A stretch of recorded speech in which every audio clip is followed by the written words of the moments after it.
Kuhn Review, print speaking to the blind, celebrating 40 years of audio newspaper production. Welcome to this week's edition of the National Podcast, recorded at the Bishopbriggs Media Centre by our amazing volunteers. You can get in touch with us via Facebook, Twitter or Instagram using @KuhnReview, that is @symbol CUEANDREVIEW. You can also contact us directly by emailing information@kuhnreview.com. That is INFORMATION @symbol CUEANDREVIEW.com, or by calling 0141 772 3976. That's 0141 772 3976. From the National, Friday the 29th of August 2025, from the news section. 52-year-old man dies after being hit by HGV on M8 motorway. Article written by Lucy Jackson. A man has died after being hit by an HGV on a busy motorway. Police were initially alerted to a report of a man injured on the M8 eastbound, half a mile east of Junction 6, at around 12:40 p.m. on Thursday. Emergency services attended the incident, but a 52-year-old male pedestrian was pronounced dead at the scene. His family have been made aware. The male driver of a white Volvo HGV, which was also involved in the incident, was not injured. Both carriageways of the motorway were closed during the incident, but reopened at about 6 p.m. on Thursday. Police said inquiries were ongoing and have appealed for anyone with information to get in touch. Sergeant Gemma Blackadder said, "Our thoughts are with the family of the man who has died and to all involved in this incident. I would like to thank the members of the public that stopped and assisted at the scene before emergency services arrived. We are continuing to carry out inquiries, and I would like to appeal to anyone who has not already spoken to us and may have witnessed the crash or the vehicles involved shortly before the incident to please contact us. In addition, anyone with dashcam footage is asked to get in touch, as this may be able to assist our investigation. Anyone with information is asked to contact Police Scotland on 101, quoting reference 1560 of August 28th. That article was written by Lucy Jackson. From the National, Friday the 29th of August 2025, from the news section. Israeli officials banned from DSEI conference over Gaza genocide. Article written by Lucy Jackson. The UK government has banned Israeli officials from taking part in a major defence conference in London, although it is still allowing Israeli arms firms to attend. The Defence and Security Equipment International DSEI Arms Fair, which takes place between September 9th and 12th, is a huge exhibition of weapons and military equipment, which Israel's Ministry of Defence has previously been prominently represented at. Politico reports that the decision is directly linked to Israel's brutal assault on Gaza, although Israeli arms companies, which are known to supply weapons used in the genocide, will still be allowed to take part. A UK government spokesperson said, "The Israeli government's decision to further escalate its military operation in Gaza is wrong. As a result, we can confirm that no Israeli government delegation will be invited to attend DSEI UK 2025. There must be a diplomatic solution to end this war now, with an immediate ceasefire, the return of the hostages, and a surge in humanitarian aid to the people of Gaza." Israel's decision to escalate its assault by taking over Gaza City has been condemned by the UK government, with the Foreign Office also summoning the Israeli ambassador over Israel's approval of a major illegal settlement plan in the West Bank. However, the Labour government has refused calls to recall Parliament from recess as a result of Israel's actions. The National also reported last week how the UK government is reportedly close to signing a major multi-billion-pound contract with Israel's largest weapons manufacturer, Elbit. Widespread protests are expected at the DSEI conference due to Israel's presence, with a campaign launched earlier this year to ban both the Israeli government delegation and Israeli arms companies from attending. More than 100 grassroots organisations are expected to protest on the opening day of the conference, including the Campaign Against Arms Trade, the Campaign for Nuclear Disarmament, and a number of pro-Palestine groups. The DSEI conference typically draws a mix of national delegations and private firms, with each country designated its own pavilion. Politico reported that it was not clear whether Israel would still have its own dedicated pavilion. DSEI is organised by Clarion Defence and Security Limited, but it receives major support from the UK government and the military. It is understood that the Israeli government had been informed of the decision and that the ban could be lifted if it demonstrated a commitment to upholding international humanitarian law in the occupied Palestinian territories. That article was written by Lucy Jackson and read to you by Elizabeth. From The National, Friday the 29th of August 2025, from the news section. Scottish engineering firm to sell North America division for £81.5 million. Article written by Lucy Jackson. A troubled Scottish engineering firm is to sell off its North American transmission and distribution business in $110 million, £81.5 million deal. The proposed sale of the division of the Wood Group comes days after the firm revealed a Dubai-based suitor for the group had reduced its takeover offer. Shares in the Aberdeen-headquartered engineering and energy services firm ticked higher on Friday morning after it revealed the planned disposal. It is the latest move to trim the business as part of a plan to simplify its operations. Bosses said the latest deal means Wood has significantly exceeded plans announced earlier this year to secure between $150 million, £111 million, and $200 million, £148 million, through sales. Wood has agreed to sell the North American T&D operation, which employs about 250 people, to power solutions firm Qualys. The division had revenues of $37.3 million, £27.6 million in 2023, and adjusted earnings worth $5 million, £3.7 million. The deal is expected to be completed in the third or fourth quarter of this year and will be used to help fund debt reduction at Wood. Ken Gilmartin, chief executive of Wood, said, "We are pleased to announce continued progress of our non-core business disposal program with the sale of North America T&D to Qualys following a highly competitive sale process. This sale, along with the sale of Couchner and the agreement to divest our interest in RWG, has led to approximately $275 million of disposal proceeds agreed so far this year. We are now on track to exceed our previously announced target for disposal proceeds as we continue to simplify our portfolio." It comes days after Wood revealed its Dubai-based suitor Sidara cut its takeover proposal to £207.6 million, but said it would be prepared to accept the reduced price. The firm said Sidara had confirmed over the weekend it was committed to making an offer, but that any formal bid would be at the lower price of 30p a share. That article was written by Lucy Jackson and read to you by Elizabeth. From The National, Friday the 29th of August 2025, from the comment section. 10 things we can do in Scotland to stop anti-refugee sentiment. By Sabir Zazai, CEO of Scottish Refugee Council.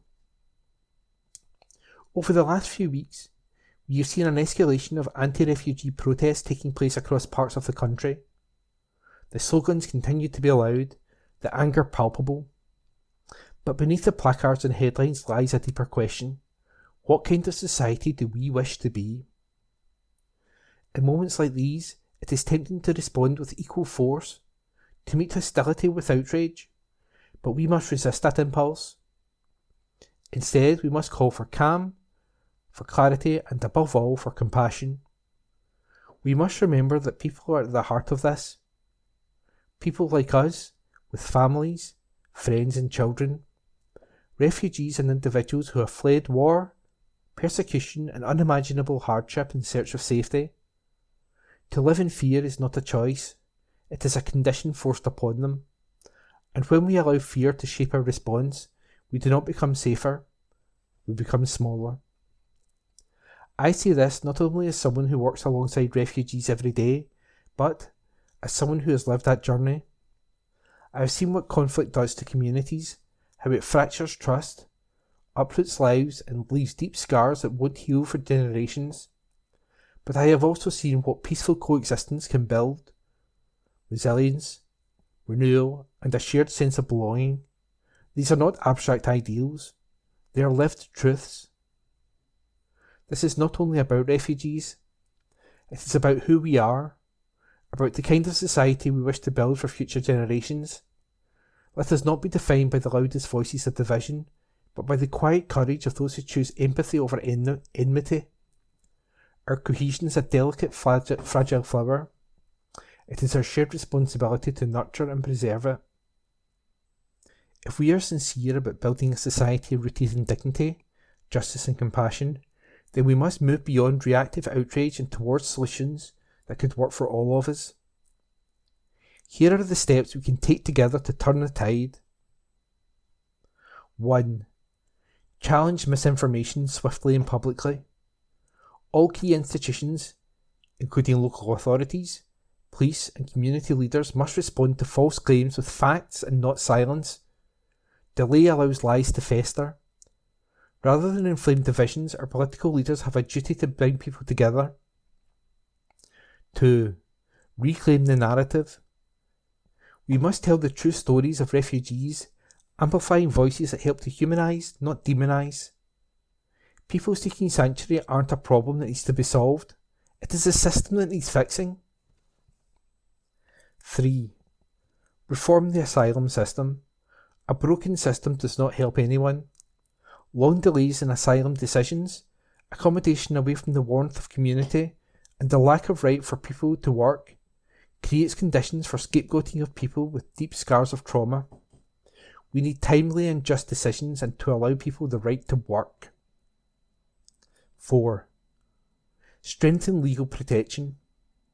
We need robust laws to protect the safety of individuals and communities from targeted harassment and incitement. Where there have been incidences of hate speech and intimidation outside asylum hotels, these must be met with legal consequences. 5. Invest in community dialogue. When people don't talk to one another, it allows a vacuum to be filled by misconceptions and misinformation. Polarisation thrives in silence. Councils should host regular forums where people could come together to get to know one another and learn about mutual concerns. 6. Hold media accountable. Misleading coverage fuels divisions. Regulators must enforce standards and we must call out dehumanising language. But equally, we must celebrate responsible reporting like we do at SRC through our annual media awards. 7. Build coalitions of solidarity. Faith groups, private sector, schools and civic organisations must stand together. Counter-protests aren't good enough. We need longer-term strategy to safeguard our cohesion. 8. Celebrate local leadership. Councils that speak out, like Falkirk in Perth and Kinross, deserve recognition. Their courage sets a precedence and must spotlight leaders who choose compassion over convenience. 9. Speak with moral clarity. This isn't an issue of capacity or policy, it is one of morality. We must name racism, reject scapegoating and affirm that seeking asylum is a legal right. 10. Get back to basics. We must honour, protect and respect basic human rights. No one is less worthy than anyone else. We all deserve safety. Safety is not built on exclusion. It is built on connection. And the more we see each other and engage in meaningful dialogue, the safer we all become. That was a comment piece written by Sabir Zazai, CEO of the Scottish Refugee Council, and read by me, Ian McKenna. From the National, Friday the 29th of August 2025, from the comment section. Behind the headlines, Nigel Farage and Number 10 would cripple journalism. Why do media back him? By Xander Elliards. We had the dubious pleasure of welcoming Nigel Farage to Scotland this week, where he delivered his second day running of headline-grabbing press conferences. His visit to Edinburgh, as the press were told, it later transpired they meant Broxburn, saw him announce another defection from the flagging Scottish Tories. But it was the previous day that had seen him, backed by giant Union flags, pledged to tear up the rights that journalists, and the rest of us, used to challenge those in power. It was no empty threat. If past form and present promises are any guide, a Farage premiership would see the UK's press freedom stripped away as quickly as the Brexit Party veneer. Reform UK are already undermining the free press with the limited capacity they have in power in councils in England. In Nottinghamshire, the party's council leader has banned the Nottingham Post, its online edition, and a team of BBC-funded local democracy reporters in its stable from interacting with the local administration. That is more than a Trumpian echo. It is a copy-paste policy. The US president, steamrolling opposing views in a way that would make Putin proud, banned the Associated Press from White House briefings after it refused to start calling the Gulf of Mexico the Gulf of America. Petty and shambolic, yes, but also very, very dangerous. For clues as to whether the UK media would face a similar fate under a Farage premiership, we can look at the man's actions and his frequent proclamations that copying Trump is a good idea. In June, when Farage visited Scotland, it was only a matter of hours before he was suggesting that journalists were involved in a far-reaching conspiracy to organise and then report on protests against him. Such fabrications spread like wildfire through the hyper-online, far-right Twitter space, where they are treated as gospel truth. If Farage was Prime Minister, how long would it be before he took issue with some newspaper or broadcaster or other and banned them from Number 10 briefings? How many months or weeks before it was only Reform's chosen press getting access to government? Aside from his and his underlings' actions, this is what Farage is pledging to do: drag the UK out of the European Convention on Human Rights and a host of other international treaties and agreements, and rip up the UK Human Rights Act, which embedded it into British law. The ECHR is not just words on a page. It provides a legal framework upon which much of the UK's journalistic output relies. The Daily Mail, the reform-supporting paper who breathlessly backed ditching the ECHR earlier this week, know this. In fact, they often use Article 10 of the ECHR, which guarantees a right to freedom of expression for their own ends. Just last year, the Daily Mail's publisher won a high-profile case against having to pay the success fees of the people they defame by relying on Article 10. But the day after Farage said a reform government would strip these protections away, the Daily Mail ran the front page headline, "Finally, a politician who gets it." That is not news, of course. It is the opinion of an editorial team who are all too happy to see human rights stripped away from those they deem lesser than themselves. But human rights are universal. To support the removal is to take the chainsaw to a branch on which you sit. Will the blowhards running the UK press wake up and fight for their rights? Even if that means fighting for other people's as well? I would not hold your breath. That was a comment piece written by Xander Elliards. From The National, Friday the 29th of August 2025, from the comment section. John Swinney. Under the SNP, refugees are always welcome in Scotland. By John Swinney, First Minister of Scotland. The scenes we have witnessed in recent weeks demonising migrants and refugees have been deeply depressing, and while these are clearly the actions of a very small minority, it is no less troubling. But we should not be under any illusions that this has sprung out of nowhere. It is the direct result of some of the unacceptable, extremist, dehumanising language we have seen from sections of the UK establishment for years. We can all see every day that Westminster politics is becoming ever more toxic, as both Labour and the Tories follow where Nigel Farage leads them. Right-wingers like Farage know that people are really struggling at the moment, and he has used that as a pretext to whip up hatred against vulnerable people. We expect this from Farage and his ilk. He has been at it for decades. What is more depressing is that the UK Labour government are so weak, so devoid of values and so out of ideas, that they are willing to go along with it in an attempt to secure political gain. Let us be clear about what is happening.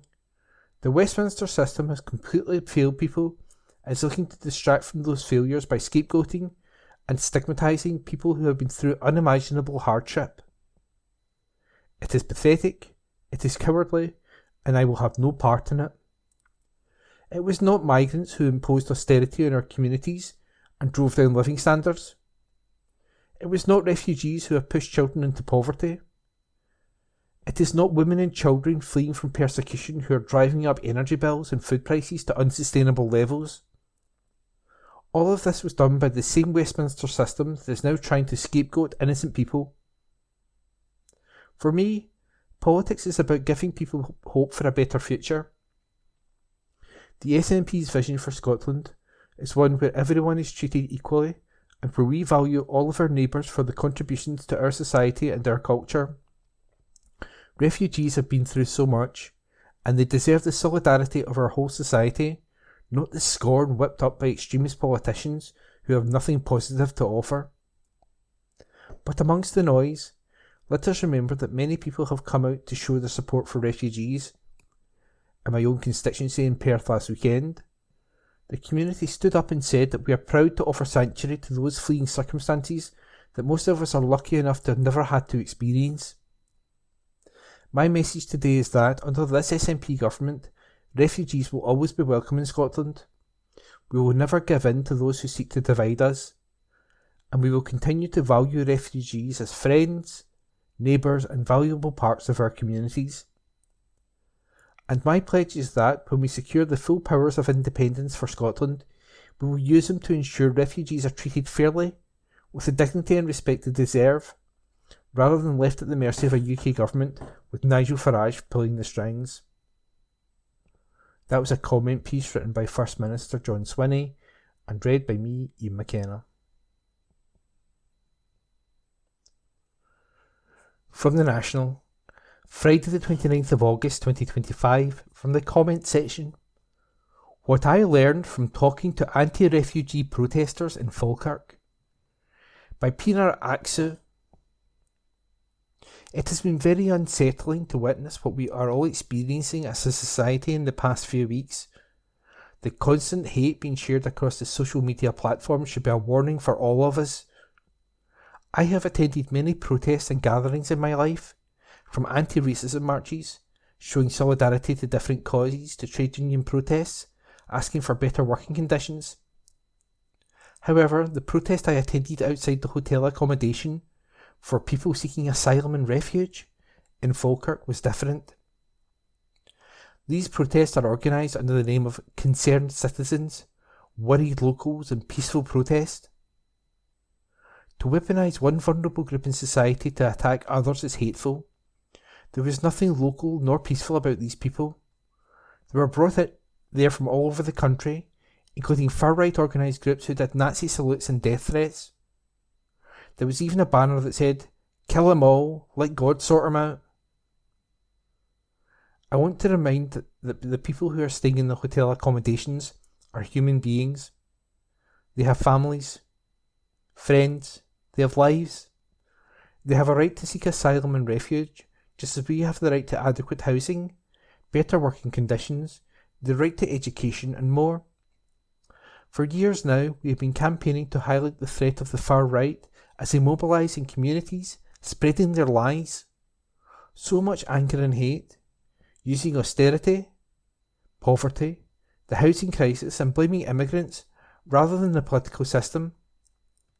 Nowadays, some of these people come in suits. They are political representatives. We need to remember, refugees did not underfund or close public services.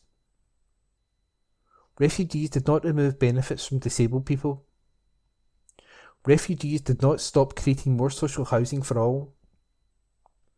I tried to create a conversation corner, inviting people to come and talk to me, listen and learn.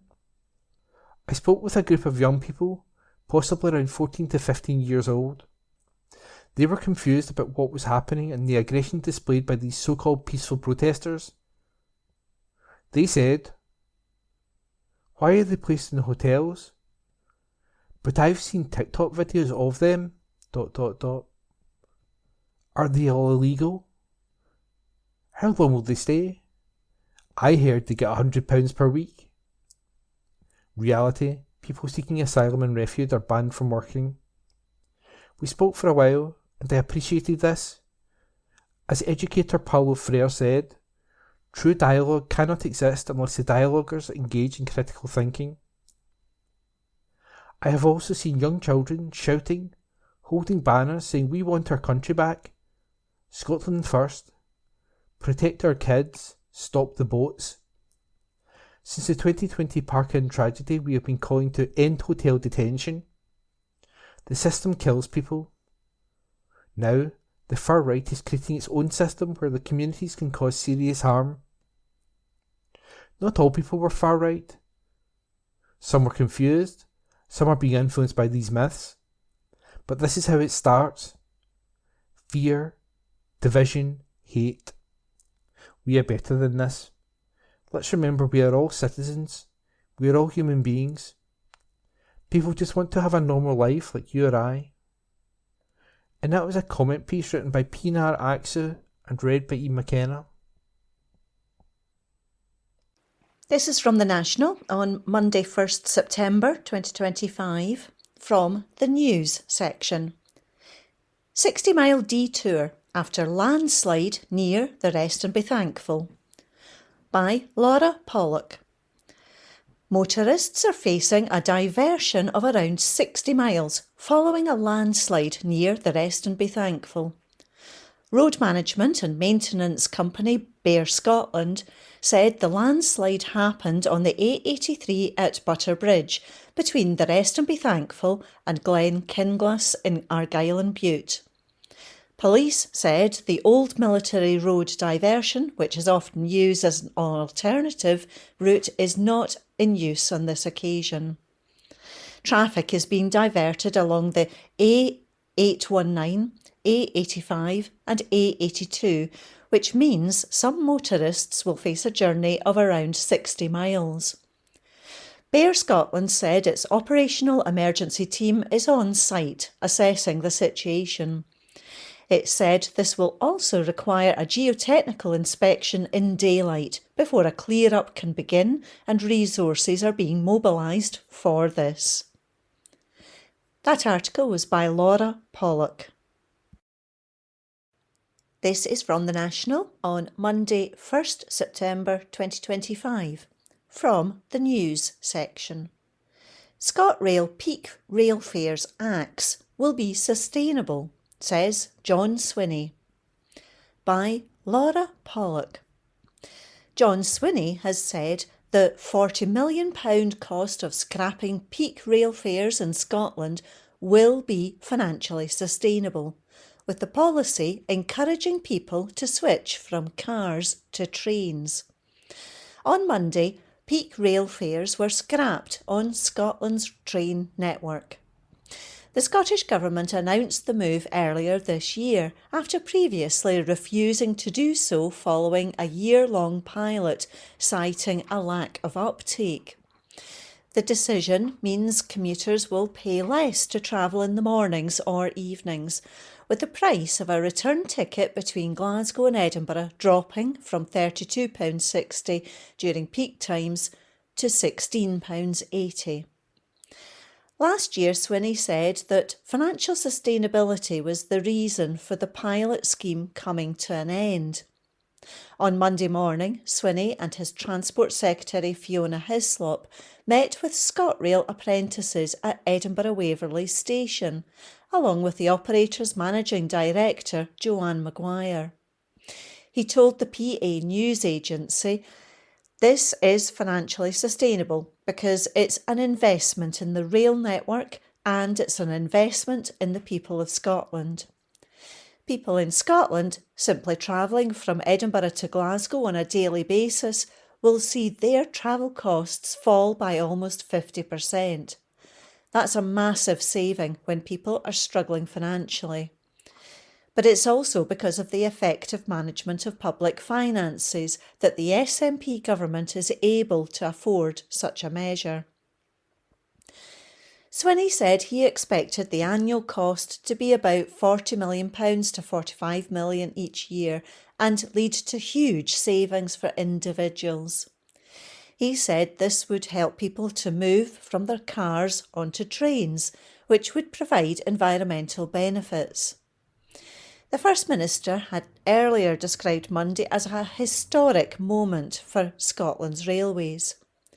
ScotRail Managing Director Joanne Maguire said travel on Scotland's railways will now be simpler, more flexible and provide better value for money. She added, "This groundbreaking change to fares provides us with a significant opportunity to drive rail journeys, getting hundreds of thousands of people out of their cars and onto rail."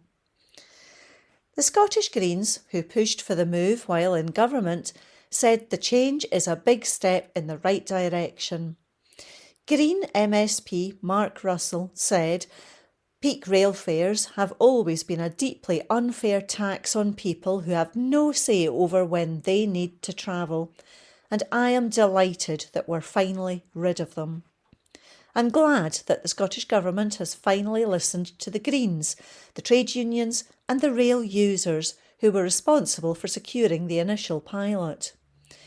This will not address the eye-watering cost of getting the train, but it is a big step in the right direction. All across Scotland there are workers, students and regular commuters who will save hundreds of pounds every year. If we are to build a railway for the 21st century, then it must be available, accessible and affordable for all." Trade union ASLEF, which represents train drivers, welcomed the end of peak fares, but said more should be done to bring down ticket prices. ASLEF Scottish organiser Kevin Lindsay said, "The permanent scrapping of peak fares is a victory for rail passengers, the environment, our wider economy and the future well-being of Scotland's rail industry. It's also a victory for ASLEF and our relentless campaigning to end peak fares.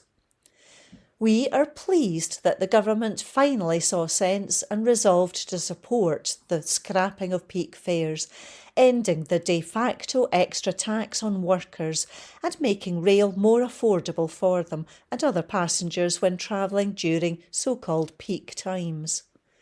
We congratulate them for taking this step and listening to us and others to make it happen. So, while today is a victory and good news for passengers, more could and should be done to cut fares further and ensure Scotland's rail services are as affordable and accessible as possible. We urge the Scottish Government to keep on working to this end." That article was by Laura Pollock. This is from The National on Monday, 1st September 2025. From the comment section. "This is the crop Scotland needs for a sustainable future." By Ruth Watson. When I wake in the morning and open the curtains, my view is across Strathmore, with its fields of crops, rough hills and the changing colours of the seasons. Yet the bucolic scene I am lucky to have on my doorstep tells only a fraction of the food story. Speak to farmers, and many are worried. The quality of the harvest is poor. The rain did not fall when it was expected to, so the grain is not plump and full of nourishment. Worse yet, on those farms which sprayed fertiliser to encourage growth, the lack of rain meant the nitrogen sat on the soil, and when the rain did fall, the nitrogen went into the seed, not the stalk. Fields of grain that were intended for food and drink are now destined for livestock. But the market for animal feed is experiencing a glut as farmers across the country try to salvage their returns for this year. Only 13% of Scotland's land is top quality soil, the kind we can use to grow food we eat on a modern commercial scale. We are losing an alarming amount of it to houses, supermarkets and concrete as urban sprawl continues outward rather than using brownfield sites. In 2023, Scotland grew 477,000 hectares of cereals and oilseed. More than half of that went to barley, much of it destined to make alcohol. Of course, many of us like a dram and are proud of our nation's reputation for whisky. But there is a serious conversation to be had about where those profits end up. A significant number of our distilleries are owned by overseas interests. And crucially, what importance we place on food security. We import vast quantities of soya to feed livestock. In Scotland, the poultry and pig sectors alone consume 18.7 thousand and 77.8 thousand tonnes of soya cake respectively, at an annual cost of £44 million. Much of the soya is grown in the Americas, with catastrophic effects on rainforests and the environment. Add to that the uncertainties nations face with the increasing impact of climate change causing heat waves, wildfires and floods. This is increasing the vagaries of international markets. China is a massive consumer of soya, and its ability to outbid every other nation, should the circumstances arise, should not be underestimated. Around the world, attention is turning to hemp. This humble cousin of the more exotic marijuana won't get you high, but does deliver in many other ways. The University of Aberdeen's prestigious Rowett Institute has been working with growers, bakers, poultry farmers, animal feed producers and more to explore the potential for locally grown hemp to feed our nation. The findings are astonishingly positive. Hemp delivers on a variety of fronts, from protein to essential micronutrients, to the fibre so many of us are lacking in our diets. One bakery, a major supermarket supplier, included hemp in test batches of breakfast rolls through one of its Aberdeenshire outlets, with resounding success. An egg producer tried hemp in the feed for its hens. The birds were happy and the nutrient profile of the eggs increased. Both wanted to expand their trials, but could not because there was not enough Scottish hemp available. From an environmental perspective, hemp is a winner. One farmer told me he did a dig test for worms before putting in his first crop of hemp. There were only 5 worms in the first spade samples. That rose to 26 worms after the hemp had been in the field. He told me it was astonishing to see such a difference in a few short months. From a commercial point of view, the soil was so improved that the yield significantly increased the crop which he put in after the hemp. There are no chemicals licensed to go on hemp, meaning products are grown without these inputs. Older varieties can be affected by a 20% loss to fungus, meaning a whopping 80% is resistant. And newer varieties are being developed by our European neighbours appear to be even more resilient. France is racing ahead with investment in the sector. I was at a meeting on a farm recently where all things hemp were being discussed. Lunch featured hemp it up oil and hemp hearts in every delicious dish. Across the road, a field of aromatic hemp rustled gently beneath the August sunshine. My meal was packed with omega-3 yielding hemp and had a light, pleasing flavour. A farmer from Montrose told me he now is growing a newer European variety of dual-purpose hemp with both seed and stalk being commercially valuable. The seeds, being larger, can be more easily milled for hemp hearts. He sends the stalks to Jedburgh, where a company called Indie Nature is making insulation boards using hemp fibres. He showed me samples of the board, which is light and dense, as well as a new product, an insulation for agriculture, to provide an alternative to the black plastic sheeting currently used. Hemp also makes a sustainable alternative to peat and coir as a growing medium for our berries, saplings and seed potatoes. An animal feed manufacturer tells me we would need at least 300 tonnes for a local producer to give it a go. Researchers say we need hundreds to get those breakfast rolls and get more on our plates. Farmers tell me they are ready to grow it. What is missing is the central infrastructure to store and process it. We are in a chicken and egg situation. Farmers are wary of committing to a crop which doesn't have a ready market. The market won't commit to buying a product which they are having to source from multiple farms. Hemp has immense potential. Work is ongoing around the world to develop its uses, from baler twine to, incredibly, graphene, offering enormous potential to reduce reliance on petrochemicals and tackle the serious problem of microplastics. Research projects are active across the world with new technologies emerging. The Welsh Government has just invested in an industrial hemp innovation hub at Aberystwyth University. Scotland is ahead of the curve with a wealth of knowledge.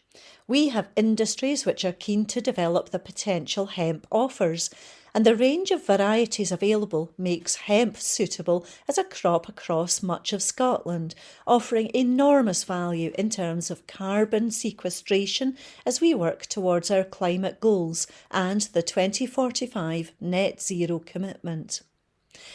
Hemp increases soil health and biodiversity while delivering an incredibly healthy and nutritious crop. The Scottish Government has just released a consultation document supporting Scotland's transition, land use and agriculture. For Scottish hemp to succeed, I am told, there needs to be a central storage and processing facility, something the Just Transition Fund is well placed to deliver in the North East.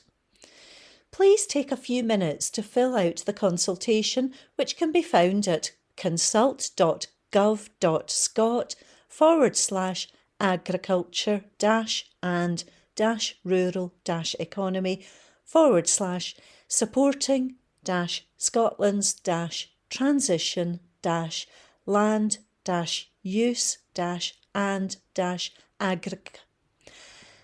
Let's commit to hemp. That article was by Ruth Watson. Ruth Watson is the founder of the Keep Scotland the Brand campaign. From the National, Tuesday the 2nd of September 2025, from the news section. Citroen C3 deliberately set on fire outside Scottish prison. Article written by Laura Pollock. Police have opened an investigation after a car was deliberately set on fire outside HMP Grampian in Peterhead. Officers attended the incident after receiving reports just after 1 a.m. on Tuesday, September 2nd, to find a Citroen C3 Cactus on fire in the car park. There were no injuries and the fire was extinguished by members of the Scottish Fire and Rescue Service. Police are treating the fire as deliberate and are appealing for witnesses. Detective Sergeant Richard Cooper said, "Thankfully no one was injured. However, the consequences of this dangerous and reckless act could have been much more serious. We are working with Scottish Prison Service to make sure we find who is responsible for this fire. I'm appealing to anyone who witnessed the incident or who has information which could assist to contact us. I would also appeal to anyone driving in the area with dashcam or anyone nearby with personal footage to please check their recordings and get in touch if it holds anything relevant. Anyone with any information is asked to contact 101 quoting reference 0213 of September 2nd. And that article was written by Laura Pollock. From The National, Tuesday the 2nd of September 2025, from the Politics section. Colin Smith visited Holyrood with Girl Guides after arrest and charge. Article written by Xander Elliards. A Scottish Labour MSP facing charges linked to alleged hidden recording devices in Holyrood toilets was allowed to visit the parliamentary estate with a group of Girl Guides after being arrested. Colin Smith, who represents the south of Scotland, was arrested and charged with in connection with possession of indecent images on August 5th, according to Police Scotland. It is understood that Scottish Labour first heard the MSP was facing a police investigation on August 18th after learning of his bail conditions. The party in Scottish Parliament then learned of the true charges on August 20th, when they were reported in the media, it is understood. On August 15th, Smith was able to visit the Scottish Parliament estate with a group of Girl Guides, the Daily Record first reported. On August 28th, news broke that he was facing a second charge in connection with an alleged hidden recording device in a Holyrood toilet, and his security pass was revoked as a result.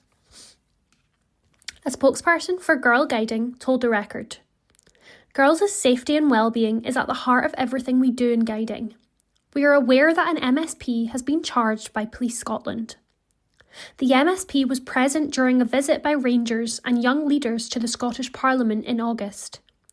Girl Guiding has robust safeguarding policies and procedures in place, and no girls were affected. We cannot comment further on an ongoing police investigation. Rangers are aged 14 to 18, while young leaders are aged 14 to 17, according to the Girl Guides website. When asked about visiting Holyrood, Smith said last week, "This was a request by constituents to visit Parliament that was in the diary for months." A Scottish Parliament spokesperson said, "Any visit to Holyrood on 15th of August was not part of a Parliament-arranged programme." The parliamentary authorities became aware of the charges in relation to Mr Smith on the 20th of August. As a live police investigation is ongoing, it would not be appropriate for us to comment any further. Police Scotland on Monday declined to answer when asked why no stakeholders, such as Scottish Labour or the Scottish Parliament, had been informed of Smith's charges. In wake of the news of the Girl Guides' visit, the force has again been asked if it will address the delay. Alba MSP Ash Regan said, "Everyone is entitled to the presumption of innocence, but the fact that Colin Smith hosted a group of Girl Guides in Parliament nearly 2 weeks after being arrested and charged with possessing indecent images of children is staggering. This raises profound safeguarding questions about why decisive measures were not taken immediately. Safeguarding must come before everything else." Smith was due to face removal from his position as convener of Holyrood's Economy Committee at a meeting on Tuesday morning. However, he resigned his place on Monday instead. MSPs have called on Presiding Officer Alison Johnson to make a statement to Parliament about the allegations of a hidden camera in the Holyrood toilets. Reports over the weekend said that at least 5 MSPs and 1 journalist were believed to have been contacted by police after being secretly recorded. Smith has strongly rejected allegations he put a hidden camera in Holyrood toilets, saying the claims came as an utter shock. Following his charge for possession of indecent images, Smith said, "These events have come as a shock and this is a deeply stressful time. I am obviously cooperating fully with any inquiries and hope the matter can be resolved quickly. I am not able to comment further at this stage, and in the meantime I would ask that, for the privacy of my family and friends, to be respected. And that article was written by Xander Eliards. From The National, Tuesday the 2nd of September 2025, from the Politics section. Israel is committing genocide in Gaza, world's leading academics say. Article written by Xander Eliards. Israel has engaged in widespread crimes against humanity, war crimes and genocide in Gaza, the world's foremost experts have said. A resolution passed by the International Association of Genocide Scholars, IAGS, the world's leading group of experts on the topic, declared that Israel's policies and actions in Gaza meet the legal definition of genocide in Article 2 of the United Nations Convention for the Prevention and Punishment of the Crime of Genocide, 1948. Israel is currently facing a genocide trial at the International Court of Justice, ICJ, brought by South Africa. In January 2024, the court said that Palestinians' rights to be protected from genocide was facing a plausible risk. The IAGS noted that the case by saying that the ICJ had found that it is plausible that Israel is committing a genocide in its attack in Gaza, and ordered Israel to take all measures within its power to prevent and punish the direct and public incitement of genocide, and to ensure the provision of humanitarian assistance to civilians in Gaza. The association further noted that leading global international law organisations and UN bodies, including Amnesty International, Human Rights Watch, Forensic Architecture, Dawn, Selim and Physicians for Human Rights, and the Special Reporter on the Situation of Human Rights in the Occupied Palestinian Territories have conducted extensive investigations and issued reports concluding that Israel is committing genocide in Gaza. IAGS said that international civil society has a responsibility to prevent genocide by encouraging and assisting states to fulfil their obligations under the Genocide Convention to prevent, suppress, and punish genocide. It concluded by calling upon all states to actively pursue policies to ensure respect for their obligations under international law, including under the Genocide Convention, the Arms Trade Treaty, and international humanitarian law, with regards to Israel and Palestine, and calling for the Government of Israel and all other United Nations members to support a process of repair and transitional justice that will afford democracy, freedom, dignity, and security for all people of Gaza. It is the IAGS's first resolution passed since September 2024. The resolution was passed by an 86% vote in favour. Out of the IAGS's 500 members, 28% took part. The intervention comes after Omer Bartov, the Dean's Professor of Holocaust and Genocide Studies at the Ivy League Brown University in the US, warned that silence from legal and scholarly experts on the Palestinian genocide would cause unmitigated damage, not just to the people of Gaza and Israel, but also to the system of international law established in the wake of the horrors of the Holocaust. Responding to the IAGS, Israel's Foreign Ministry claimed that the statement of the International Association of Genocide Scholars, IAGS, is an embarrassment to the legal profession and to any academic standard. It is entirely based on Hamas's campaign of lies and the laundering of those lies by others, the Israeli government stated. It further claimed that Israel was the victim of genocide, not the people of Palestine. Israeli Prime Minister Benjamin Netanyahu is wanted for arrest by the International Criminal Court over allegations of war crimes and crimes against humanity. And that article was written by Xander Eliards. From The National, Tuesday the 2nd of September 2025, from the news section. Scottish drug misuse deaths decreased by 13% in 2024. Article written by Laura Pollock. The number of deaths caused by drug misuse fell by 13% to 1,017 last year, the lowest level registered since 2017. According to statistics published by National Records of Scotland on Tuesday, there were 155 fewer deaths in 2024 compared to the previous year. The statistics showed that people in the most deprived areas were 12 times more likely to die from drugs as those in least deprived areas. This is a drop from 15 times more likely in 2023. There was also a drop in the number of deaths among young people, with 34 under 25s losing their lives compared with 58 in 2023. The council area with the highest amount of drug deaths is Glasgow City. However, it has decreased by 25% compared to last year, the figures show. Edinburgh's rate decreased by 17% and Aberdeen's by 19%. Conversely, Aberdeenshire saw an increase of 52% and Dumfries of 100%. The most common drugs implicated in drug misuse deaths in 2024 were opiates and opioids, which caused 80% of deaths. Benzodiazepines, 56%, and cocaine, 47%. Drugs and Alcohol Policy Minister Marie Todd said there is still work to be done by the Scottish Government to deal with the harm caused by drugs.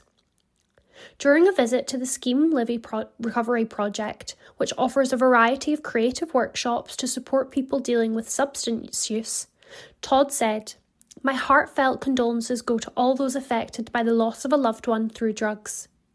It is welcome that we have seen progress with the number of deaths at the lowest level since 2017, but I know there is still work to be done, and we will continue to do everything we can to save and improve lives."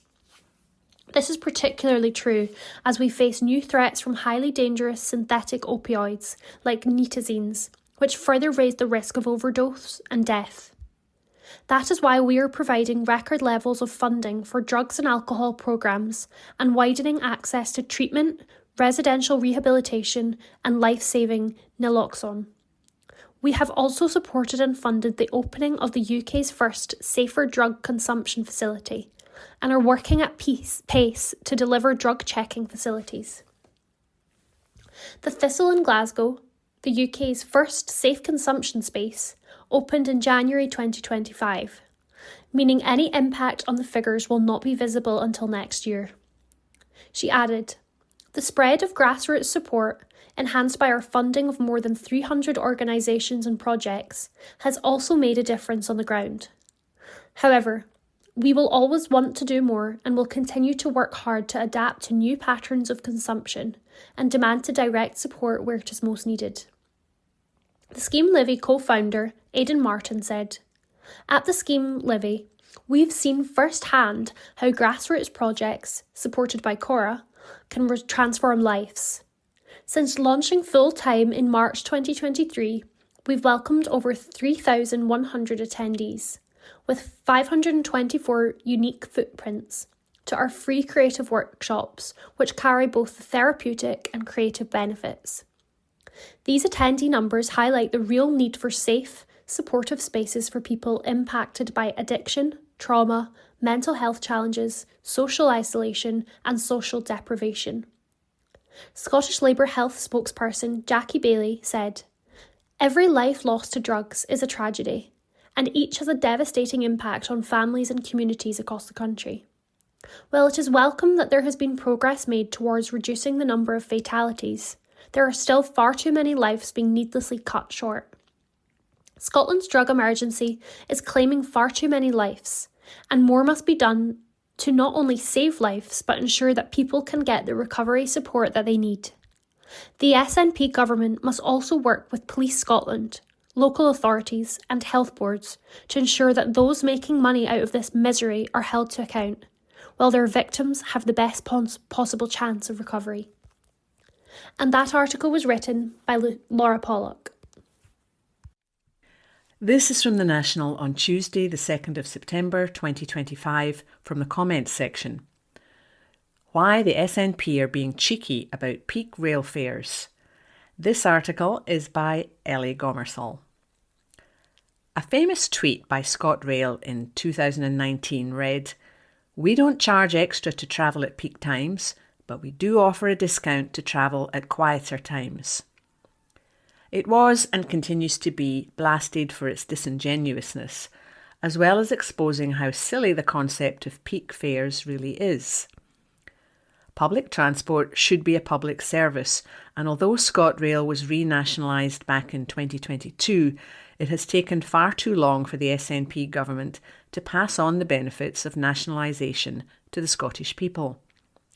Fares are already too damn high at the best of times, but the fact that an even higher fare is charged during key commuter hours for workers and students is nothing short of ridiculous.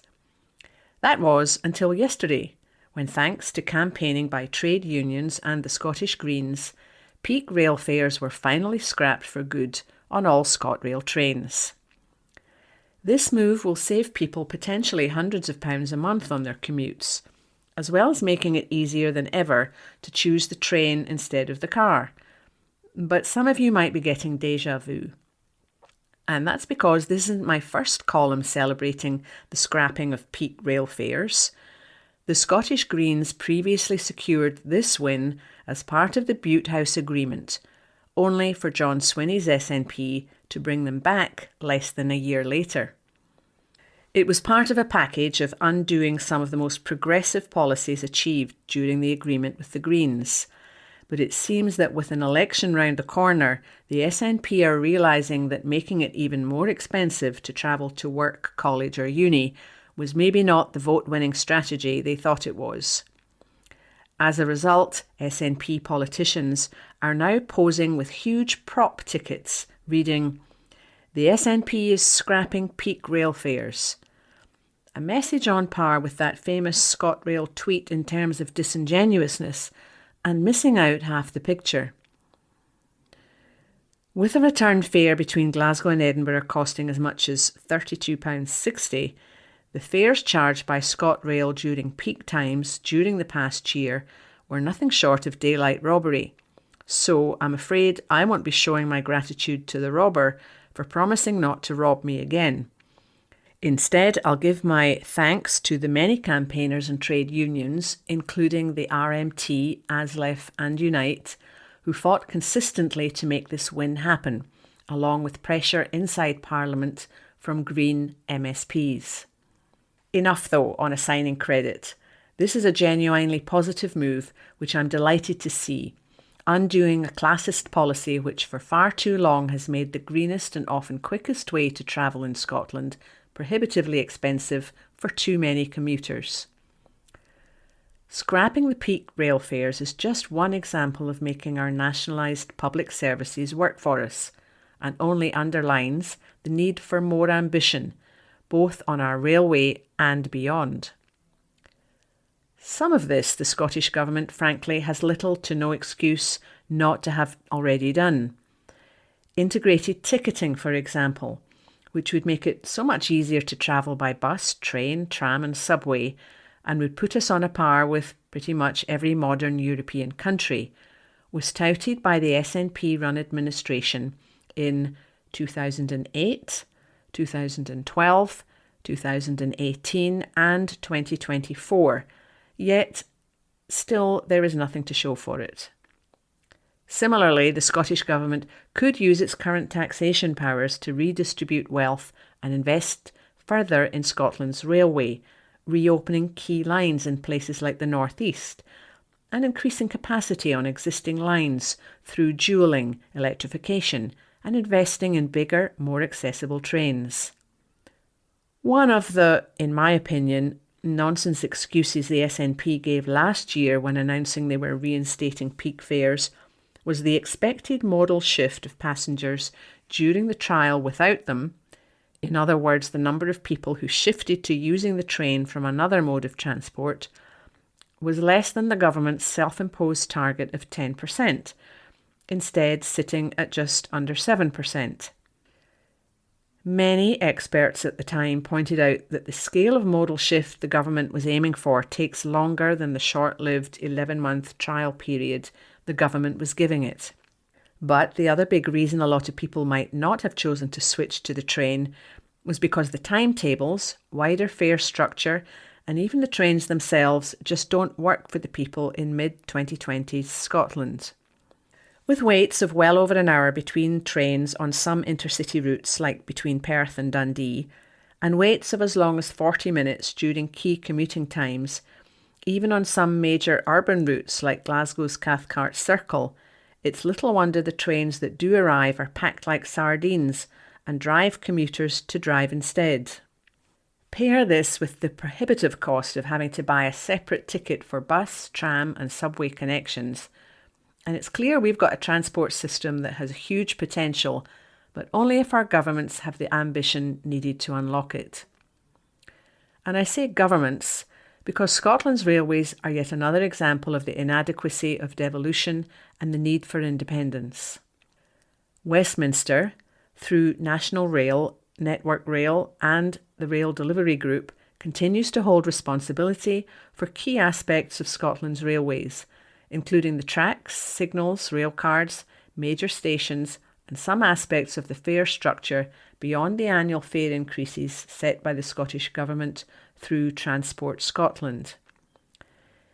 It's more than a bit confusing, but it's a direct consequence of the tangled mess of devolution and Great Britain-wide decision-making from the 20th century still holding back this country's potential today.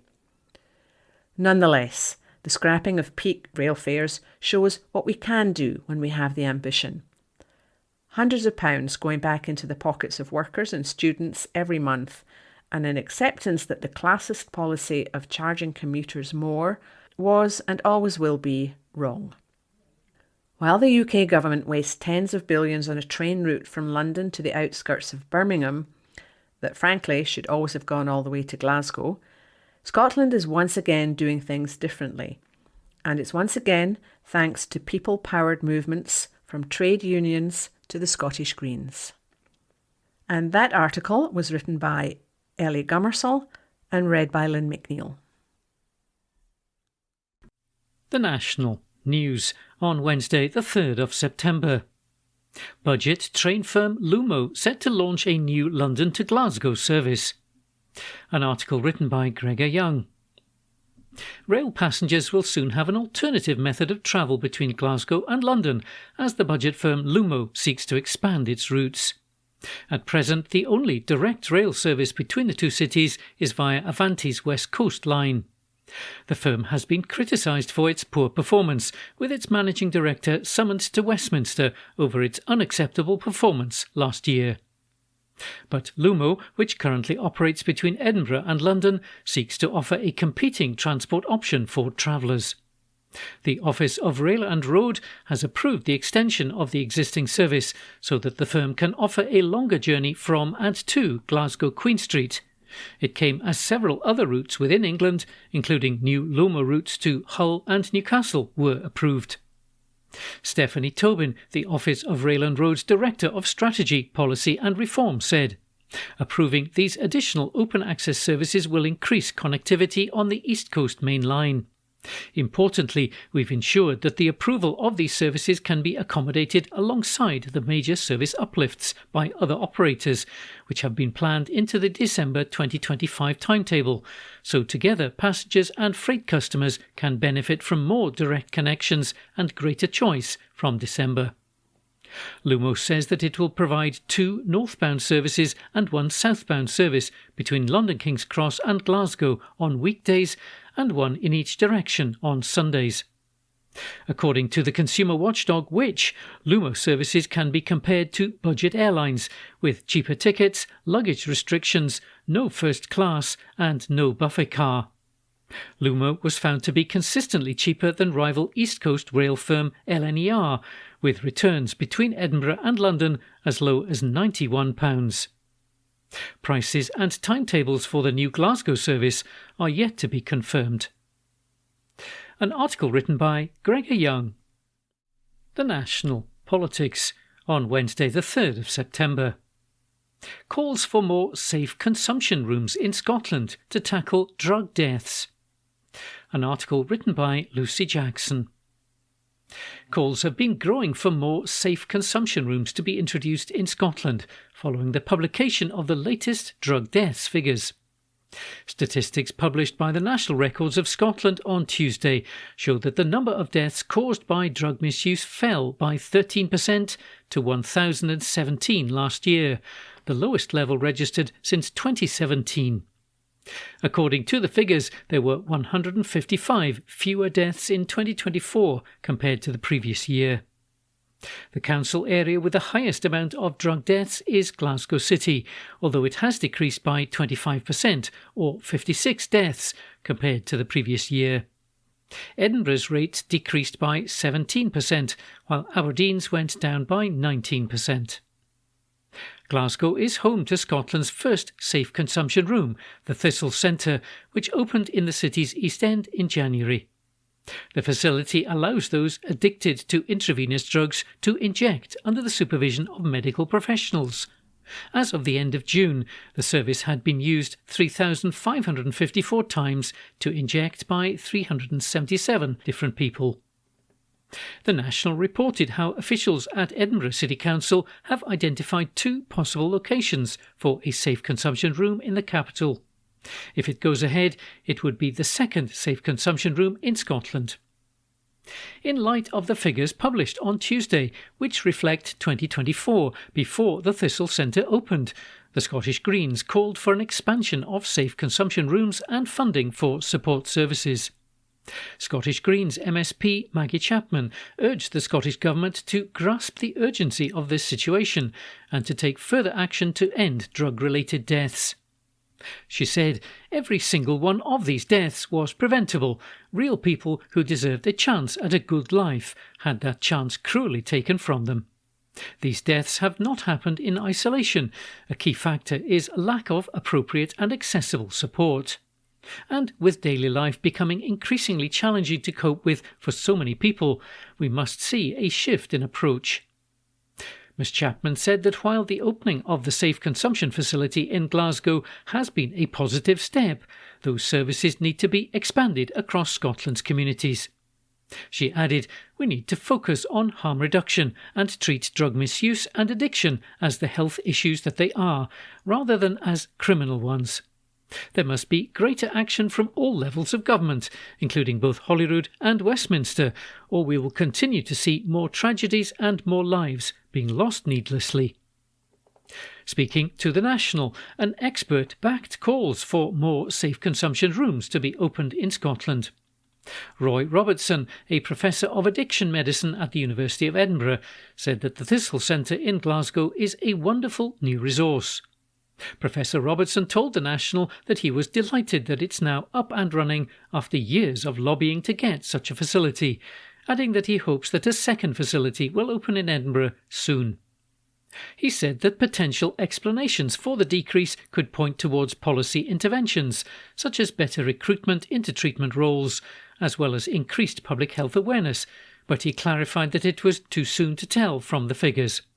However, he added, the Thistle Clinic will of course have an indirect effect in drawing attention to the problems in the city, and any public education will have an impact.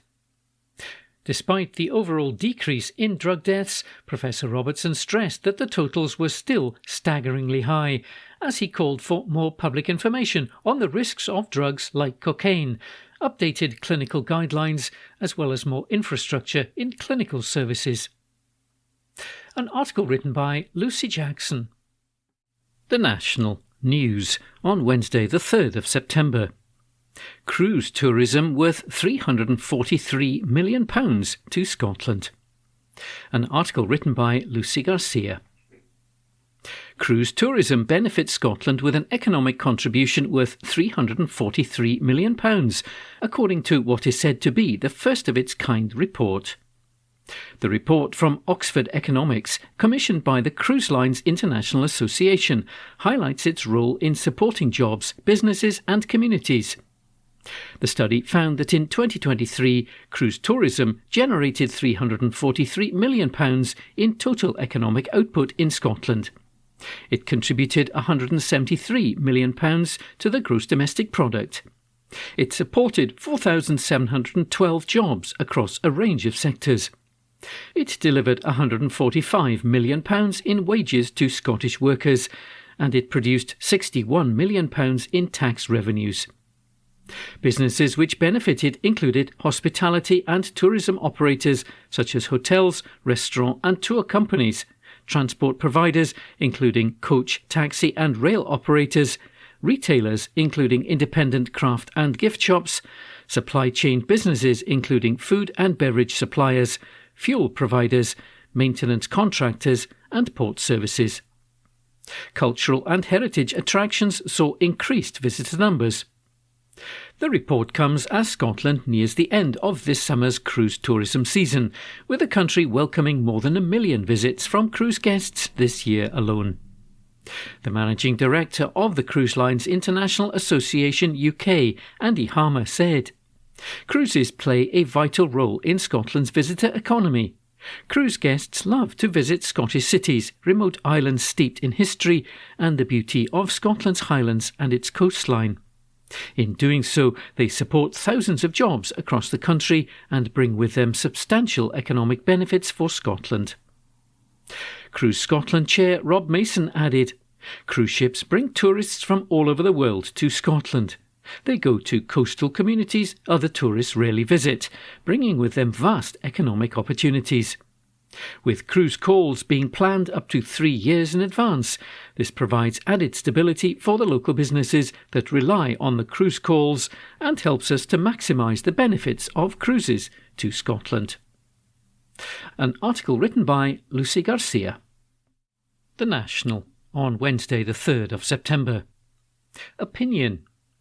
Hotel botherers should recall Winston Churchill's words. A column written by Seamus Logan. This week, let's talk about human rights. More specifically, let's talk about the main legal document which underpins our human rights in Scotland and the UK, and which helps provide the ultimate recourse should those rights ever be breached by an overreaching government, whether it happens to be in Edinburgh or in London. I'm talking about the European Convention on Human Rights, continued adherence to which is what some would have us believe is the biggest single stumbling block to resolving the small boats crisis and restoring common sense to public life.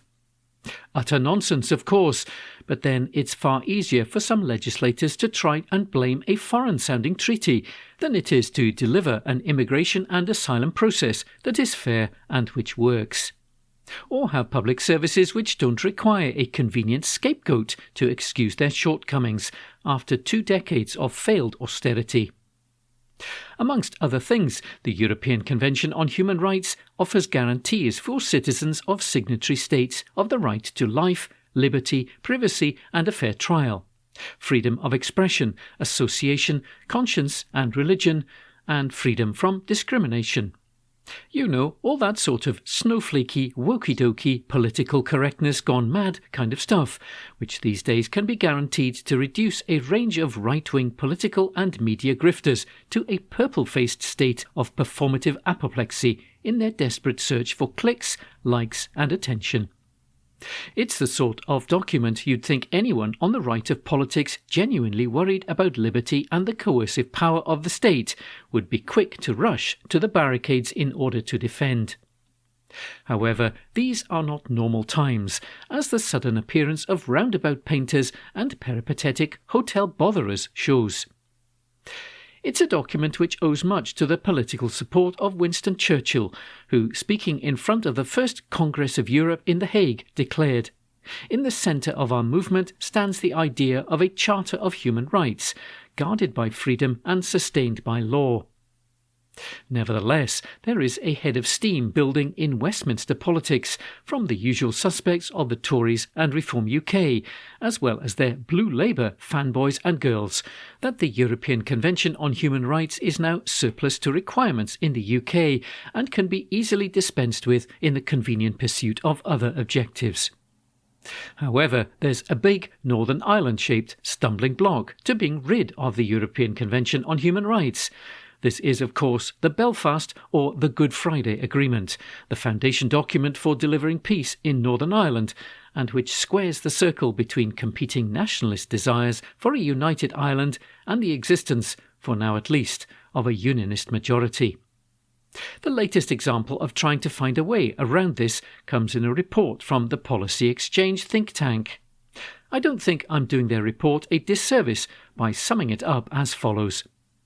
Namely, that nothing in the Belfast Agreement commits a UK government to remain in the Convention for Human Rights in perpetuity, presumably on the assumption that those rights which the Convention underpins could be replicated somehow in British law. As arguments go, it might be true, but it's not a lot of use in the real world. It's a bit like arguing that it's possible to cut off all the legs of your dining table after serving your Sunday lunch without there being any adverse consequences, just so long as you take the precaution of putting something else in their place to hold up the table and stop everyone's dinner from crashing all over the floor. As a point of law, then, it seems pretty useless. As a point of politics, however, it is as inept as it is dishonest. Firstly, this argument demands acceptance that all those living in Northern Ireland who could not trust the British state to defend their civil rights in the past should nevertheless now trust the British state to defend their rights into the future through purely domestic law. Let me break this to them gently. That's just not going to happen. Ever. Secondly, much as it grates to do so, let's take a leaf out of the Supreme Court's approach to the proposed legislation for a referendum on Scottish independence and look to the purpose of what's really at the back of calls for withdrawal from the European Convention for Human Rights. Whenever some lackwit Tory or Reform MP demands that the UK withdraws from the Convention, they certainly aren't doing it from a British sovereignist point of view, much as they might protest otherwise. They're doing it because they really don't like the fact that while Parliament can pass laws, the separation of powers means that it's for those much maligned unelected judges to interpret those laws. They're doing it because they don't like the fact that the Convention would impinge on the ability of the kind of government that they would aspire to run, to remove the rights of people to do and say things or live in ways of which they personally happen to disapprove. Nigel Farage, not to mention his Poundland Tory counterparts in Robert Jenrick and Chris Philp, and the Labour cabinet that trails along in their wake, all make great play of their national pride as they attempt to surf a wave of manufactured culture war outrage. Their nation isn't my nation, but it's a shame that their national pride doesn't seem to extend to having pride in a nation which treats the vulnerable well, treats minorities fairly, upholds the rule of law, and respects international agreements freely entered into. To return to Mr. Churchill, you have to wonder which side they're really on. Do they prefer to side with those who wanted to try to guard a never-threatened statue of Churchill, or will they instead guard the statutes which protect all of our fundamental rights, which he did so much to bring to post-war Europe? A column written by Seamus Logan, who is the SNP MP for Aberdeenshire North and Moray East. The National World News on Wednesday the 3rd of September. Gérard Depardieu to face trial on rape and sexual assault charges. An article issued by the National News Desk. French film star Gérard Depardieu has been summoned to trial before a criminal court in Paris over allegations of rape and sexual assault against the actress Charlotte Arnault. I feel relieved, Ms. Arnault wrote on Instagram after receiving the investigating judge's indictment order. The order restores a form of judicial truth. I think I'm having trouble realising how huge this is. Ms. Arnault told France Info Media that she was extremely satisfied and described the decision as a moment of judicial truth in this case. The case dates back to 2018, when prosecutors in Paris opened a preliminary investigation after Ms. Arnault accused Monsieur Depardieu of raping her at his home. Prosecutors submitted a request last year for the case to proceed to trial. Monsieur Depardieu was convicted earlier this year of sexually assaulting 2 women on a film set and received an 18-month suspended prison sentence in a case that was widely seen as a post-Me Too test for the country's film industry. The 76-year-old, one of the most prominent figures in French cinema for decades, was convicted of groping a 54-year-old woman responsible for decorating the set and a 34-year-old assistant during the filming of Les Volets Verts, or The Green Shutters, in 2021.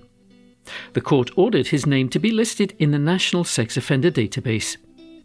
In recent years, the actor has been accused publicly or in formal complaints of misconduct by more than 20 women, but so far only the sexual assault case has proceeded to court. Other cases were dropped because of a lack of evidence or an expired statute of limitations. An article issued by the National News Desk. That concludes this week's edition of the National Podcast.